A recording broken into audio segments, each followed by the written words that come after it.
আসসালামু আলাইকুম, সকল শান্তি বর্ষিত হোক। আজকে আমরা এই মুহূর্তে একটা ফোন কাজ করব, স্যামসাং গ্যালাক্সি A02। এই ফোনটার প্রবলেম হলো ফোনটার ডিসপ্লে লাগানো হয়েছিল, এরপরে ফোনটা হঠাৎ করে অফ হয়ে গেছে। প্রবলেম হচ্ছে কি, কোনো রকম রিডিং আসতেছে না। পাওয়ার সুইচ ক্লিক করলে কোনো রকম রিডিং আসতেছে না। তো আমরা যেহেতু রিডিং আসতেছে না, সেহেতু আমরা পাওয়ার সুইচটা প্রথমে খুলে রিপেয়ার করলাম, তারপরেও সেম কন্ডিশন। এরপরে আমরা বিপিএস ভোল্টেজ মাপার চেষ্টা করলাম, দেখলাম যে বিপিএস কয়েল যেটা আছে, এই যে আমাদের বিপিএস কয়েল, যে বিপিএস কয়েলটা খোলা হয়েছে, এই বিপিএস কয়েলের যে বোল্ট আসার কথা 3.6-এর উপরে বা 3.6, 3.7, কিন্তু এই বোল্টটা আসতেছে, এখানে আসতেছে 1 বোল্ট। মানে কোনো কারণে ভোল্টেজটা আপারে মিসিং হচ্ছে। একজন যে ভোল্টেজ লাইন শর্ট বিষয় এরকম না, কিন্তু ভোল্টেজটা আপার হচ্ছে না। যার কারণে আমরা ডাউট করলাম, যে আমাদের মনে হলো যে আমরা এই কয়েলটাকে রিমুভ করি। প্রথমে কয়েলটা রিমুভ করলাম, রিমুভ করার পরে আমরা কয়েলের এই প্রান্ত মেপে দেখলাম যে এই প্রান্ত যদি মাপি আমরা, আমাদের রিডিং দেখাচ্ছে 800 বা 600-700 কাছাকাছি দেখাচ্ছে আমাদের। বাট এই পাশটা যখন মাপছি আমরা, এটাতে রিডিং দেখাচ্ছে 293। এটা কিন্তু এরকম একটু হাই রিডিং দেখানোর কথা, দেখাচ্ছে না। আমরা অ্যানালগ মিটার দিয়ে মাপার চেষ্টা করলাম, সেখানে দেখলাম যে এটা ওভার রিডিং দেখাচ্ছে। যেহেতু এটা ওভার রিডিং দেখাচ্ছে বা লোয়ার ওভার রিডিং দেখাচ্ছে, সেক্ষেত্রে এটাকে আমরা এই মুহূর্তে স্পার্ক করব।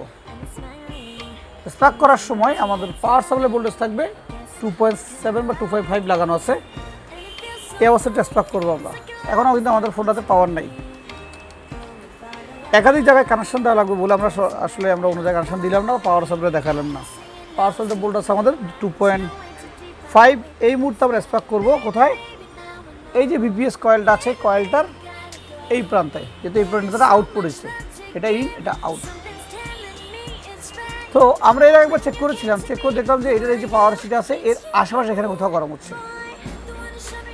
কোথায় একজাক্ট গরম হচ্ছে স্পার্ক করার পরে বুঝিনি আসলে আমরা। তো সেটা একটু বোঝার জন্য আমরা এটাকে ডিপ লেভেলে আবার এটাকে স্পার্ক করবো।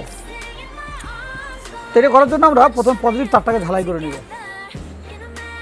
মিটারের পজিটিভ, একজনের দিকে আছে, তো মিটারের পজিটিভটাকে আমরা বিপিএসের যে লাইনটা শর্ট আছে বা ওভার রিডিং আছে, এটা আমরা সব ঝালাই করব। ওকে, বসো। ঝালাই করলাম, আমরা তারটা ঝালাই করে নিয়েছি বিপিএসে। এখন নেগেটিভটা কোথাও লাগাবো, লাগাই আমরা জাস্ট স্পার্কটা করব। করার আগে আমরা এই জায়গাটা একটু ব্লার করব। যেহেতু আমরা দেখেছি যে এই জায়গাটা কোথাও শর্টেজ আছে, সেক্ষেত্রে আমরা এটা ব্লার করে নেই, যাতে গরম হলে বা ধোঁয়া উঠলে বুঝতে পারে যে শর্টটা কোথায় হচ্ছে। ফ্যানটা বন্ধ করো। আমরা একটু এই জায়গাটাকে ব্লার করবো, পুরো জায়গাটাকে, এই কম্পোনেন্ট শর্টটা ব্লার করবো।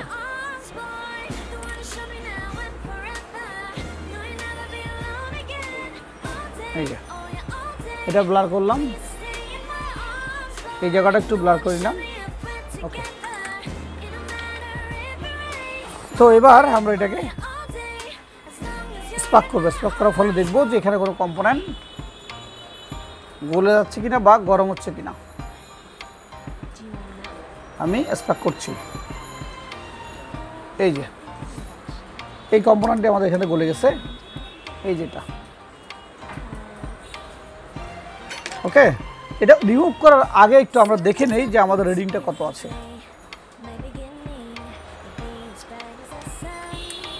পজিটিভ যদি আমরা মাপি, সেক্ষেত্রে কত রিডিং আছে একটু দেখে নিই আমরা।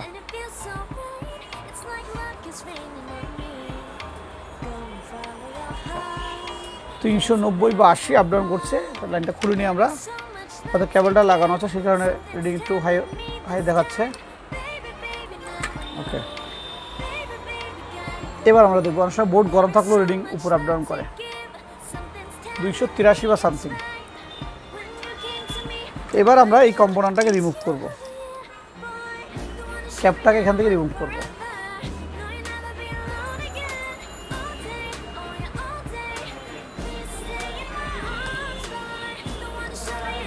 পরের সেটা কম্পোনেন্ট লাগাবো, এটা পরের বিষয়, আগে আমরা রিমুভ করি এটা এখান থেকে।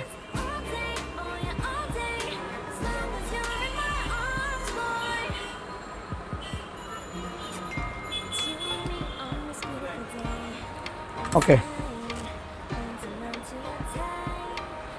এবার আমরা একটু চেক করি যে আমাদের রিডিংটা আগে কত ছিল, এখন কত আছে।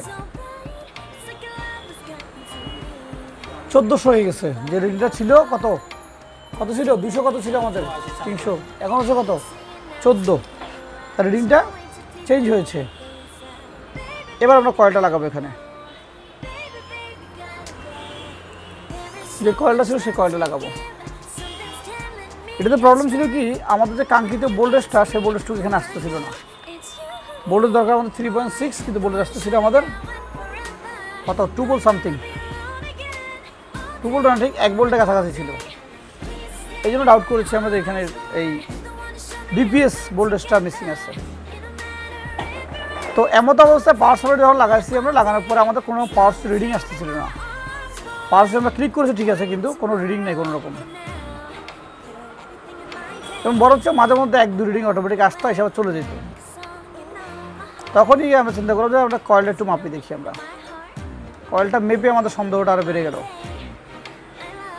টেকনিক্যাল কাজ এভাবে হয় আসলে সমস্যা নিজেকে ফাইন্ড আউট করতে হবে দেন সেইভাবে করে কাজটাকে পরবর্তী স্টেপের দিকে এগিয়ে নিতে হবে আমি অ্যানালগ মিটার দিয়ে মেপে দেখি যে আমাদের রিডিংটা আগে চেঞ্জ হয়েছে কিনা হ্যাঁ ঠিক আছে অ্যানালগ দিয়ে আমরা ফাইন্ড আউট করে নিলাম রিডিংটা চেঞ্জ হয়েছে যদি অন্য কোথাও সমস্যা না থাকে তাহলে ফোনটি আমাদের এমত অবস্থায় অন হয়ে যাওয়ার কথা আরেকটা ঘাপলা আছে এখানে ব্যাটারিটা চার্জ নেই অবশ্য ব্যাটারিটাও বসে গেছে এই ধরনের শর্ট যখন থাকবে মোবাইলে তখন ব্যাটারিটা বসে যাবে একটু চেক করে ব্যাটারিটার তো কী অবস্থা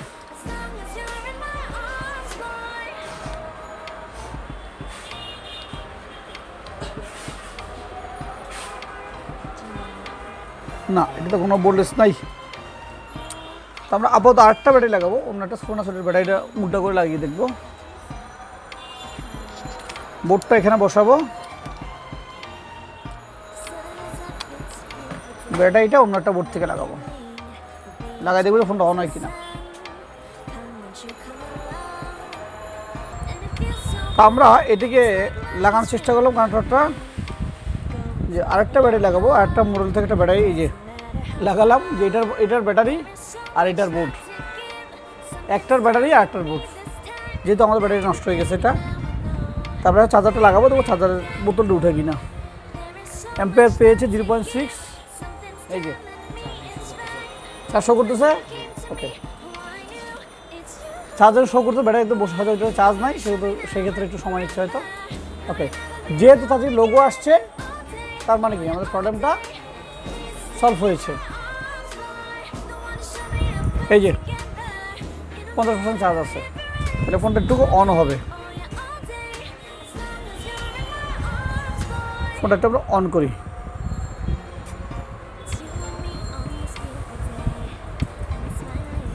ঠিকভাবে ধরা যাচ্ছে না কারণ উল্টা লাগানো তো না ওটা উল্টা লাগানো আসলে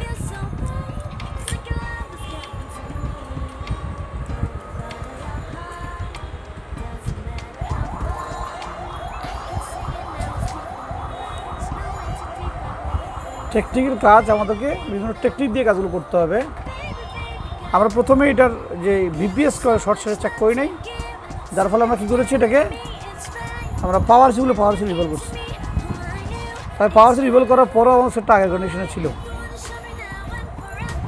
যাতে কোনো কারণে পাওয়ার সিল রিভল করতে গিয়ে যাতে অন্য সেকশন নষ্ট হয়ে না যায় শুধু এদিকে খেয়াল রাখলে চলবে